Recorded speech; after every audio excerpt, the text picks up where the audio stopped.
What's up, guys? Balmut here. So today we're gonna do something a little bit different. You can see that the whole displacement of things is a little bit different. I decided to try new things out, and we're gonna be talking about Metroid Prime. But I'm not talking about the remaster, even though I got to play it and it looks awesome.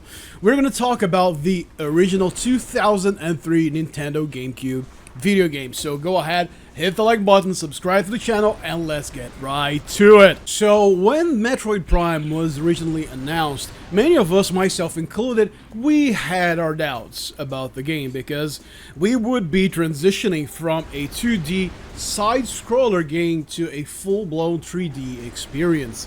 And I'm really glad to say that what we got in the end was nothing short of extraordinary. And first, this is something I always mention, you know, what's my favorite aspect about any Metroid game? The exploration. And namely, this is going to sound very weird, or maybe not, you know, getting lost.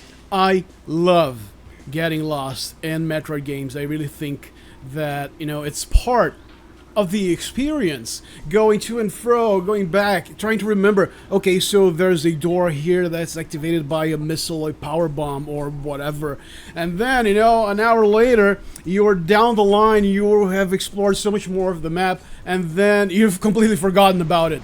Then you must backtrack, and there's an addition in Metroid Prime, which is now the maps, they are completely three-dimensional, and this enables you to look after nooks and crannies a lot more in detail than you normally would in Super Metroid, for example. You know, in here you can see perfectly, okay, there's a door on top of that ledge, there's that small axis over here, and all of those things, they make your navigation a lot easier, they make your navigation a lot better.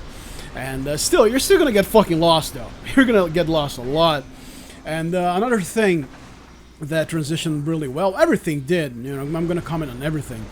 But the thing that transitioned the best to me was the overall feeling, was the atmosphere. You know, from the outset, you do feel like you're playing a Metroid game, a full-blown Metroid game only, directly through Samus's eyes, and this is something that I've always enjoyed. Whenever I played any two-dimensional game, you know, let's say Symphony of the Night, for example, I thought, man, imagine playing and seeing this straight through Alucard's eyes, you know, and we got to see this, we got this genuine experience with Metroid Prime, and everything has been converted so well. The combat is also another issue which worried me and many other players, because, you know, from a two-dimensional combat to a 3D combat, a lot of things must change. A lot of things need to be adapted, and you know, developers will oftentimes fuck this up. They will fuck this up real bad. But in here, and this is something, you know, I gotta tip my hat to Nintendo, and that's because they've always considered the player as in, okay, how easy is this going to be for people to play? You know, they've always considered, I'm gonna say, straight up enjoyment. You know, the pick up and play factor. You know, Nintendo has always considered that. And in here, remember, we're talking about the Nintendo GameCube version. They made it so that even though you will be facing enemies from a point of view perspective, it's still very easy to do. It's still very practical. It's still very intuitive. So really, you know, even if you don't have any experience with first-person games, which, you know, a lot of people wouldn't have, coming from the Super Metroid into Metroid Prime, then yeah, you're able to just pick up the game and play. And let me just skip this. Yeah, there we go. And there's also the issue of the environments you get to visit. Now, well, Super Metroid and the Metroid series in general has always been very famous for bringing fresh things to its audience. You know, even though it will always, you know, revolve around certain themes, like, you know, have space, have jungle, have snow environments, have fire environments, and whatnot. They've always managed to bring this to players in a new way, a fresh way. You know, it was familiar enough So people will know, okay, this is Super Metroid, this is a Metroid game, but it was still fresh enough, everything was done differently, just so that people think, okay, this is a game, this is interesting, I really want to see what they're doing here, and what they did in Metroid Prime. My monitor is over there, and what they did in Metroid Prime was nothing short of amazing. The exploration aspect felt just as genuine as it felt in any other Metroid game, really. Super Metroid, Metroid Fusion, which is my favorite. Let me know yours in the comment. Metroid Zero Mission, it's all here. It's all here. Hands down, they nailed it. And there's also the matter of the soundtrack.